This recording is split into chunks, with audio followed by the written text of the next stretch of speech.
everybody. Welcome to Maritime Discussion Series number 2. I am Jeffrey Ordaniel, non-resident adjunct fellow and director of maritime programs at the Pacific Forum. Japan's most recent diplomatic blue book describes the security environment surrounding the country as becoming more testing and uncertain. Quite obviously, a lot of these uncertainties have to do with maritime security. In fact, for several years now, Japan's defense white papers have been consistently stating, and I quote, "In the waters and airspace in the periphery of Japan, especially the East and South China Seas, it has become increasingly common for countries to unilaterally assert their rights or take actions based on their own assertions which are incompatible with existing international order." End quote. If you read both the Japanese diplomatic blue book and the white paper, it is not difficult to conclude that from the Japanese perspective, China figures prominently as the threat to regional maritime security, and the US-Japan alliance and Tokyo's cooperation with Southeast Asia the means through which to push back against the threat. But what exactly is Japan's maritime security strategy? And is it working? Joining us today are two distinguished international security experts to help us find answers to these questions and help us make sense of the Japanese maritime security strategy. First, it's an honor to have with us one of Japan's leading authorities on international security issues. I was lucky to have him as chair of my PhD dissertation committee, Professor Narshige Michishita, Vice President and Professor at the National Graduate Institute for Policy Studies here in Tokyo. Professor Michishita's talk will be immediately followed by the president of our partner institution, YCAPS, John Bradford, who has written a number of academic articles on Japanese maritime security. So, without further ado, let's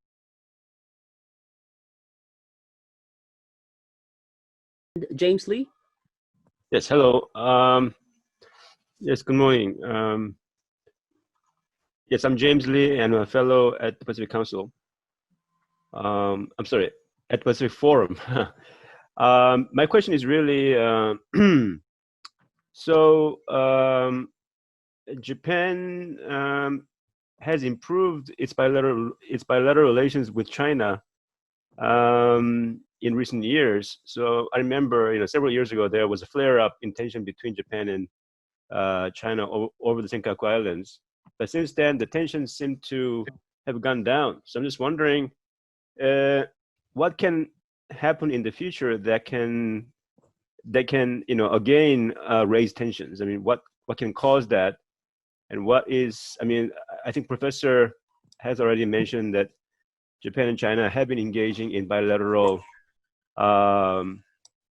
communication to prevent such raising of tensions. But other than that, say at the political level or some other level, what can be done to prevent raising of tensions over Senkaku or any other islands between Japan and China? Well, unfortunately, I don't think Chinese leaders, political leaders, will be able to stop sending their ships to the areas surrounding the Senkaku Islands for domestic political reasons. So we will continue to see this happening in the future. So we have to more or less live with it. So while we kind of maintain our security in the region by deploying a fairly large number of Coast Guard ships and remain vigilant, we try to enhance relationship with China on other fronts, political relationship, economic relationship, hopefully social, cultural, educational relationships and all that, which are critical for both countries. And now that hopefully, this coronavirus outbreak can go both ways or either way. Well, both countries are in big trouble in terms of economy, socioeconomic difficulties that we face. So we can start cooperating more closely together. That was the original idea. You know, we invited President Xi to visit Tokyo this April. He should have come already, but he couldn't. And but certainly there are now larger areas in which we must cooperate. So that's the kind of a favorable scenario, which certainly we would try to realize. But at the same time, China having difficulties domestically, you know, Chinese leaders might decide to use political problems with Japan in order to resolve the challenges that they face domestically in a diversionary tactics. So, for example, if they face political difficulties or even socioeconomic difficulties in China, they might decide to incite some kind of crisis in the Senkaku Island area. This is not Taiwan. You know, Senkaku Islands are small. You know, if you pick a fight with Taiwan, that would be a big deal. But certainly, Senkaku Islands are smaller, and they might think that they can incite some kind of crisis, difficulties, and use it to divert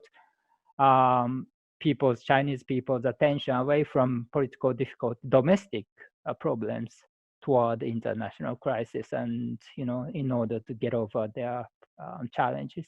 Well, that kind of scenario is certainly we are very much concerned about. So we have to keep, remain vigilant while we try to enhance our relationship with China, which to Japan, I would say, is the most important country, second only to the United States. First, let me just say, I agree with everything that Dr. Michishita just said. So I won't spend too much time reiterating it, but I would add one thing. And I think that the military deterrence piece is important. The actions that over the last few years Japan has done to defend its Southwest Islands, to make sure that if China, out of hubris, believes that it can instigate a crisis and move into a military phase, that will be very costly for them. I believe that is a critical step. I believe that there's more work to be done, and that sort of military deterrence should be paired with an overall relationship building operation. All right. In the interest of time, I think it's better to collect two questions before we go back to our distinguished speakers. So let me call on Bob Guerrier and then followed by Matake Kamiya. Go ahead, Bob. Thanks very much. Bob Guerrier, President, Pacific Forum. Thanks again, Dr. Ordaniel and John Bradford for this Maritime series. This is a wonderful project that you're undertaking to raise the game, if you will, and everyone's awareness.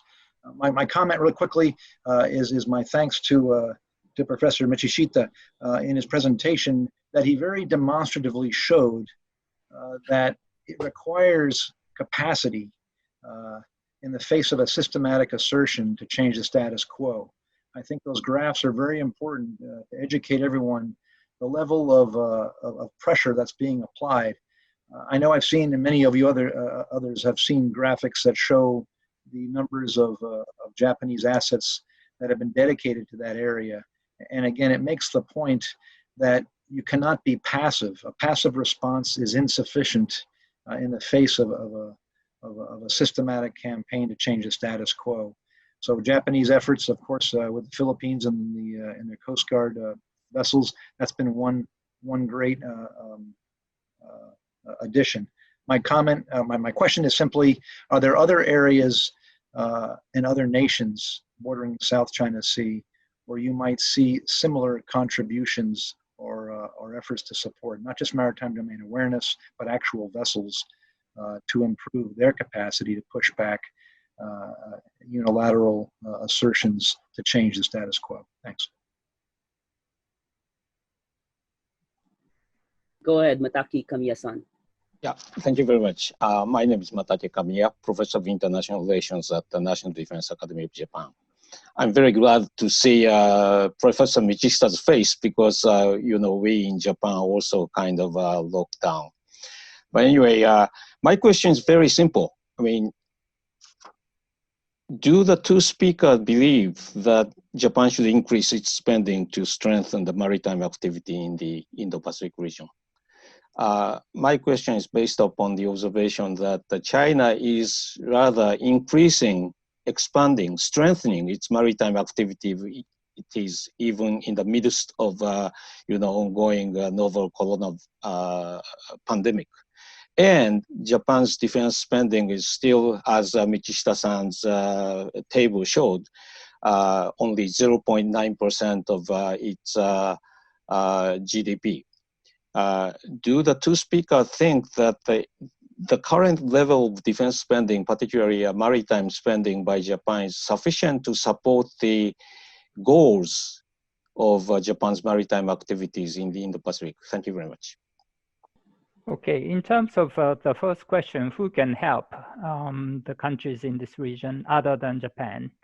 I would say certainly the United States and Australia, which are helping the relatively middle-sized smaller countries in this region. So I would say additionally, we can seek help from South Korea, which is a big hope for us because South Korea is, I think, 12th largest economy in the world, 10th largest spender on defense. It can do a lot of work. And the only problem is that South Korea is kind of politically and diplomatically stuck in the middle in between the US and China.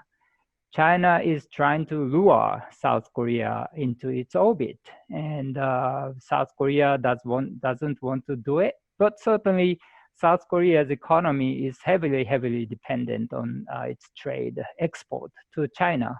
I think about 13% of South Korea's entire gross domestic product comes from its export to China. It's a heavy, more than 10%, is a heavy dependency on China. So South Korea cannot really, fight with, argue with China. And so that's, I think, is South Korea is the largest potential partner for us, but there is a limit to what South Korea can do. And in the past, every time South Korea tried to do more on security, regional security, not local Korea Peninsula security, China kind of tried to prevent that from happening. So I hope South Korean leaders understand how diversifying their trading partners is important. In the long run, in the short run, they will not be able to do it. But hopefully, South Korea will be able to diversify its trading partnerships, and so that they can start working more proactively to make the kind of enhance the regional security in the Indo-Pacific.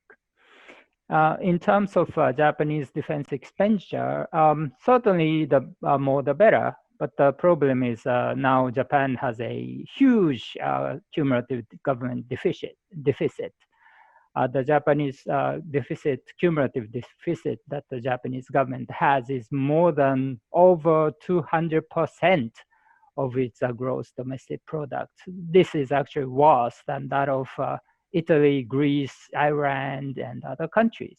So only thing is that we keep financing ourselves by using Japanese people's saving to finance our debt. So that's why we can, we kind of still keep doing it. But so there is a limit to what we can spend on defense. So what I think for the time being is more important is to enhance efficiency of what we do, or in utilizing what we have already. So I think it was a great decision made by Mr. Prime Minister Abe to make it possible for Japan to start exercising the collective self-defense, the right of collective self-defense, because with that, new right, we can work much more closely together with partners in the region, not only with the United States, but also with Australia, Vietnam, the Philippines, Sri Lanka, and others, India. So that's what we should do in the first step. And, if we can find a way to improve our economic performance in the long run, we might be able to start thinking about spending more on defense. So yeah, like Michi, I think it would be ideal if Japan were to spend more on defense. That may or may not be realistic. I want to point out that along these sea lanes, all the polling data shows us that Japan is a preferred partner, often the preferred partner. Japan is seen as a trusted partner, which gives good quality training, good quality capacity, and is less controversial and less strategically problematic than taking it from, say, for example, China or the United States. So if there was a bigger defense budget and more could be done on the defense side, that would be great. But I'd actually point out 3 areas where Japan could do a lot more without spending a lot more money. One is on the military diplomatic side. These are places where Japan's diplomatic posture could enable more defense cooperation. The best example I have there is a visiting forces agreement with the Philippines. This is something that came up years ago and is discussed as something which is moving forward. When I talk to my Ministry of Foreign Affairs colleagues, they say, yes, we're still doing it, but it's been second track to these other priorities. Well, I would say that it doesn't cost a lot, maybe a little bit of travel money, maybe the time for video conferences like this to get those diplomatic functions back online and back on the first track. Similar examples of cooperation are available with other Southeast Asian countries, Australia, India perhaps, Europe, and the United Kingdom. Second would be the transfer of defense equipment at little or no cost to Japan. One of these examples would be the transfer of excess defense capabilities. Older equipment, which is being decommissioned by the SDF, could be transferred. We have a case study where this was successful. The transfer of 6 JMSDF C-90 training aircraft to the Philippines, who has then repurposed them as maritime domain awareness assets. The same thing can be done with Japan's P-3 maritime patrol aircraft, which are being taken offline, and a whole host of other systems. Is this cost-free? Not necessarily. Can purchase prices from the partners offset the cost tremendously? Yes. It's something that I think could be expanded on. And with the case study, with the case already having been executed, with the reforms to defense cooperation and defense systems exports, which were brought in 2014, there's plenty of space to do it. And the other side of that is not just defense old equipment, but sales of new equipment. This is something that Japan hasn't always been able to do under its legal frameworks, but can now. And you're not seeing a really coordinated effort between Japanese industry and the Japanese government to get its products out there and on the market. They're great. It's great equipment. And it's expensive, but every sale would radically improve a country's capacity and be actually good for the Japanese economy. So third, I would point out that the most effective things Japan does in this space are not in the defense world. I love my JMSDF brothers, and they do great work. But the reason Japan has such a great track record in the region it's developed, it's provided so much capability already, is really through JICA and the Japan Coast Guard. And I think more could be spent on that. Those programs could be radically expanded, and it would give maritime capacity to the partners. So then shifting to what other partners could be brought into this effort, I agree with the points that Professor Michishita made and the countries that he mentioned. The other one I would talk about are our European partners. Under the Abe administration, Japan has made great efforts to coordinate with the United Kingdom, including on defense issues. And the UK has, at the same time, become more involved in the region. Previous British governments said they were going to do this, and it kind of got some eye rolls in the region because Britain has been in many ways absent for some time. Yet they've had a great number of ships and aircraft in this region since then. They've outpaced what they said they were going to do. And even post-Brexit, well, perhaps even because of post-Brexit, that commitment has only expanded. You see France bringing large ships through the region regularly, something it didn't do a decade ago. And I think that you can start seeing additional emphasis on the part of NATO in the region. So I think that's an area of further cooperation, which is being overlooked by many of us, which have spent so much time in the Pacific. All right. We have two very interesting questions on the Q&A tab. Let me read them for the two of you. First, from John Ellis. Given the current constitutional restrictions that limit SDF participation in coalition exercises, for example, planning or executing maritime combat operations in something like Cobra Gold, do you foresee a time in the near future when such restrictions are lifted to better effect the strategy and to allow greater interoperability between the SDF and other partner militaries? And then another question from Dr. Hu Chu Ping from the National University of Malaysia. I'd like to ask Professor Michishita about your opinion on the state of Korea-Japan relations and how it affects Japan's Indo-Pacific partnership, as South Korea is one of Japan's key partners. So two questions. Over to you, gentlemen. Can you take the first one, John? Because we don't know what we can do because we don't do it. Yeah, sure. You do everything, so you know what we might be able to do. Sure, I'll answer that. You know, again, I don't see this really as a problem. Take a look at all the things the SDF has done internationally, not necessarily in a coalition, but in a coalition environment. It's been in a war zone in Afghanistan. It's been in a war zone in Iraq. It's done international peacekeeping operations. It's taken part in Cobra Gold. It's taken part in Balakatan. It's taken part in Talisman Sabre. It's taken part in RIMPAC. These training exercises give you the diplomatic signals you want, and they give you the real world experience you want. They give you the relationships you want to build up a more capable military. I think, again, your question came back to constitutional limits.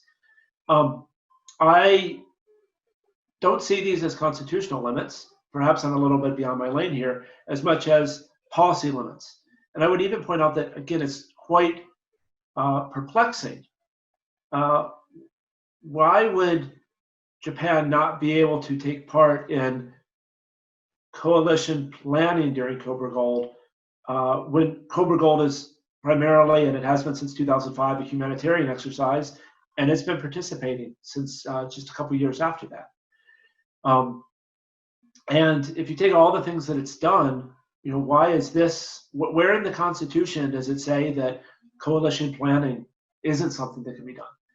The cooperatives and the new guidelines and the collective defense does not only specify, well, the United States. So I think more can be done, and even when they aren't, there are workarounds available where Japan can follow both the word and the spirit of its constitution and fully participate. I'll close with the example from Common Dog. In the Common Dog in 2018, armed Japanese ground self-defense force soldiers put themselves in armored assault vehicles launched from the Japanese Maritime Self-Defense Force ships onto the beach. They planned it as a humanitarian operation in a place where they would need to deploy their own self-protection devices. At least that's what the press releases I read said. If you can do that, you can do a lot. Michi, I'll hand it over to you for the other question. All right. Thank you very much. Let me answer the second question, which is on Korea-Japan relationship. It's really unfortunate that Korea and Japan are not doing well when we should be really working very closely together. So recently there was a general election in South Korea for its National Assembly, and this progressive ruling party won in a big way, which the opinions are divided in this country. Was it a good news or bad news? There are people who say, well, I mean, now with the larger majority that the ruling party has, which is on the President Moon's side, the policymakers in South Korea can be more relaxed about Korea-Japan relationship and start mending fences. So that's a kind of a positive interpretation of the situation. But others would say, well, now there are larger number of people who are quite anti-Japanese in sentiment, are in South Korean parliament. So they might start, making the relationship even more difficult. So we have to wait and see what will happen. Basically, the current situation is something in which domestic politics are distorting rational security policy decision making. And so, the US is kind of getting a little, less committed to the security in this region. So the countries in the region must be taking more responsibilities in order to maintain peace and security here. So it's only natural for the two countries, Korea and Japan, to be working more closely together. This is what rational security policy making or strategy informs us. But we are not doing that. So I'm kind of, as I said, this is being difficult. But I'm not too pessimistic for two reasons. One is, certainly South Korea at this point is not really, well, sometimes once in a while, China behaves quite negatively and kind of bullishly vis-a-vis South Korea. But China-Korea relationship has not really deteriorated too much. So South Korea at this point can live with China. However, over time, if China really start behaving like a hegemon or bully, South Korea will certainly change its mind. And hopefully it will not happen. So it can be a good idea. This is not only the hope for the South Koreans, but for everybody in this region. We would really hope that China will become a responsible, peace-loving, respected great power, right? And so we have to keep encouraging China to be like that. But at the same time, secondly, I have seen in the past, well, it's been a while, but the interesting public opinion poll in South Korea, which asked two interesting questions. The first question was, which country is posing the largest threat to South Korea? And the second question was, which country is posing the largest, or will be posing a larger threat to South Korea after 10 years? To the first question, South Koreans said North Korea is the largest threat. To the second question, interestingly, largest number of South Korean respondents said China. So deep down, they understand that China might be becoming a largest, most important challenge to their country going forward. So hopefully we'll be able to kind of, while taking care of history issue, other issues, political issues between the two countries, we at the same time start talking about how we can together, Korea and Japan, discuss and take measures, work together to enhance the security environment in this region. All right. We are running out of time, unfortunately, but I think we can still take two more questions with the indulgence of our speakers. Charlie B. Hi, good morning. Thank you for the seminar. My question is, how effective is any coordination between Japan, US, Australia, and any others that are doing maritime security capacity building with countries across the region? We saw some pictures of Sri Lanka patrol boats and some Philippine Coast Guard boats. But my question is, how can they ensure overlapping efforts between the different countries are not duplicative, but rather complementary? Specifically, or for example, making sure that donation of patrol boats or maritime patrol aircraft to various navies and Coast Guard work together for a more holistic capacity building effort for each country and across the region. Thank you. And let me give the final chance to ask or to comment to Viet Hong Nguyen Cao. Go ahead, sir. Thank you, the speakers, for the discussion today.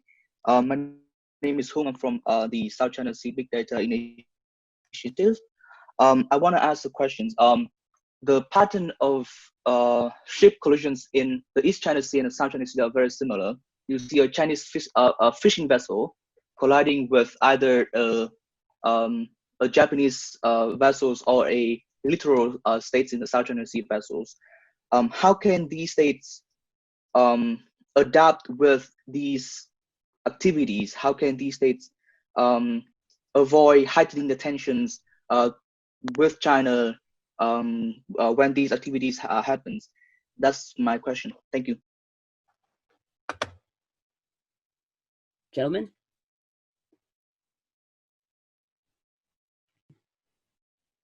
Go ahead, John. Yeah, I'll jump in. Charlie, thanks for the question. I think that what your point is that there's a lot of activities to develop capacity and they're not that well coordinated. So the first part of your question is, how effective is the coordination? And my simple answer is, there is some coordination. There's not enough. It could be better. But then the second half of your question is the more interesting one. You say, how does that coordination take place, or how should it take place?